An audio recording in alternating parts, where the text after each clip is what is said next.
Di tengah situasi dunia yang panas, kita harus kuat. Kenapa?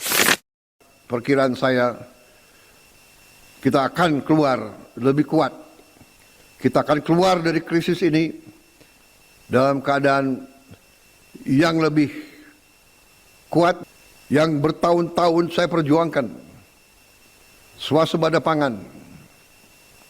Dalam keadaan perang di mana-mana, kita bersyukur bahwa kita swasembada, hampir kita capai swasembada pangan, kita sudah sampai swasembada beras.